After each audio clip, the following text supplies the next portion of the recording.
મધ્યપ્રદેશ અને રાજસ્થાનમાં 11થી વધુ બાળકોના મોત થઈ ગયા અને મોતનું કારણ કફ સિરપ હતું, જેને કોલ્ડ ડ્રિંક પણ કહેવામાં આવે છે. આ કફ સિરપ પીવાને કારણે આ બધા જ બાળકોના મોત થયેલા છે.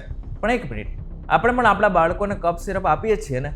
જ્યારે એમને શરદી કે ઉધરસ થઈએ છીએ ત્યારે અચાનક જ આપણે એને આ સિરપ પીવડાવીએ છીએ, પરંતુ આ સિરપ કેવી રીતના ખતરનાક સાબિત થઈ જાય છે? આની અંદર કયું કેમિકલ નાખવામાં આવે છે કે જે બાળકો માટે યોગ્ય છે જ નહીં, એ તમને કેવી રીતના ખબર પડશે? અને જ્યારે તમે તમારા બાળકોને સિરપ આપો છો ત્યારે તમારે શું સાવધાની રાખવી જોઈએ, આ બધી જ વસ્તુ સમજીશું. પણ સૌથી પહેલાં તો આજનો આ વિડીયો આપણે પૂરો જોઈને જઈશું.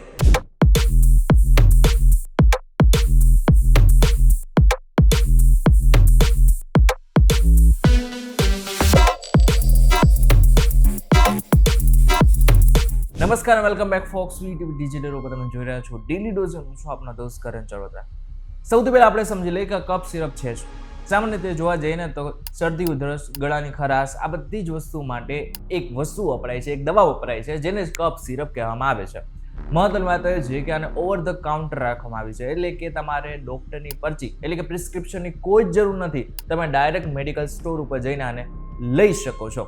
અને આની અંદર મહત્વનું છે કે થોડું સ્વીટનર્સ પણ નાખવામાં આવે છે, જેથી બાળકોને આ પસંદ પણ આવે અને ડાયરેક્ટ તે પી લે. પરંતુ તાજેતરના કેસમાં તમિલનાડુની કંપની શ્રેયસન ફાર્મા દ્વારા બનાવેલ કોલ્ડ ડ્રિંક સિરપમાં જે કેમિકલ નાખવામાં આવ્યું હતું તે ખોટું હતું અથવા તો હદ કરતાં વધારે હતું. એમને જે કોલ્ડ ડ્રિંક બનાવેલો હતો એની અંદર 48.6 DEG નાખવામાં આવ્યું હતું. હવે જે DEG નથી ખબર પડી તો ચિંતા કરવાની કોઈ જરૂર નથી, આપણે આગળ સમજી લઈશું. પરંતુ સામાન્ય રીતે અત્યારે સમજી લો કે આ જે DEG છે ને, WHO એ ખાસ કરીને એની લિમિટ બતાવી છે. એ લિમિટ કરતાં વધારે એનો ઉપયોગ કરવો એ ગમે એ વ્યક્તિ માટે હાનિકારક થઈ શકે છે. પરંતુ મહત્વનું છે કે અહીં તમિલનાડુની જે કંપની છે એને આ વિચાર્યું જ નહીં અને 48.6% સુધી આ કેમિકલ નાખવામાં આવેલું હતું. આ સિરપને મધ્યપ્રદેશ, તમિલનાડુ, કેરળ અને રાજસ્થાન જેવા રાજ્યોમાં બેન કરી નાખવામાં આવ્યું છે અને ગુજરાત જેવા રાજ્યોમાં પણ આની અત્યારે તપાસ ચાલી રહી છે.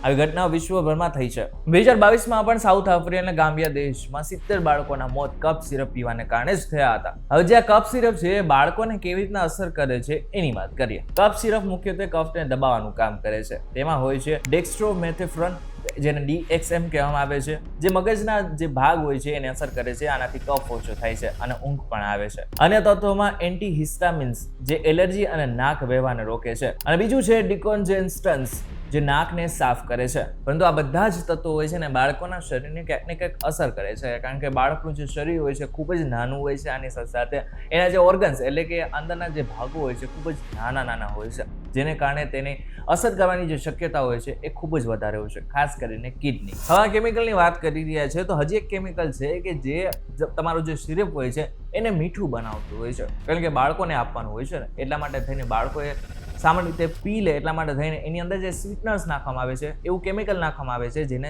કારણે જે સિરપ હોય છે એ મીઠું લાગે છે. આ સિરપની અંદર ગ્લાયકરીન અથવા તો પ્રોપિલિન ગ્લાયકોલ જે સિરપને ગાઢ અને મીઠું બનાવે છે. હવે એ જ મહત્વની વાત છે, જે ગ્લાયકરીન છે એ ખૂબ જ મોંઘું માનવામાં આવે છે, કારણ કે જે માર્કેટમાં એનો ભાવ હોય છે ખૂબ જ ઊંચો હોય છે. હવે એટલા માટે થઈને જેટલી પણ ફાર્મા કંપની હોય છે એ આને બદલે બીજું એક વસ્તુ ઉમેરે છે જે ખૂબ જ ખતરનાક છે, જેને જ કારણે અત્યારે બાળકોના મોત થયા છે. ગ્લાયકરીનની બદલે અત્યારે ઘણા બધા ફાર્મા કંપનીઓ ડાયથિલિન ગ્લાયકોલ, જેને DEG કહેવામાં આવે છે, જે ખૂબ જ જોખમી હોય છે. હવે DEG શું છે એની વાત કરીએ. DEG એ ઔદ્યોગિક કેમિકલ છે જે એન્ટી ફ્રીઝ અને બ્રેક ફ્લુઇડમાં વપરાય છે. તે સસ્તું હોવાથી કેટલીક કંપનીઓ તેને ગ્લાયકોલિનના બદલે મિક્સ કરી દે છે. આ કેસમાં કોલ્ડ ડ્રિંકમાં 48.6% DEG મળ્યું છે. 48.6% DEG હતું એટલે સમજી શકાય છે કે એનું પ્રમાણ ખૂબ જ વધારે હતું. મહત્વની વાત એ છે કે આ જો સિરપ પીવામાં આવે તો બાળકોના શરીરમાં શું થાય છે? સૌથી પહેલા તો આ સિરપ બાળકોના પેટમાં જાય છે અને પેટમાંથી ડાયરેક્ટ લોહીમાં ભળી જાય છે અને લોહીમાં ભળ્યા બાદ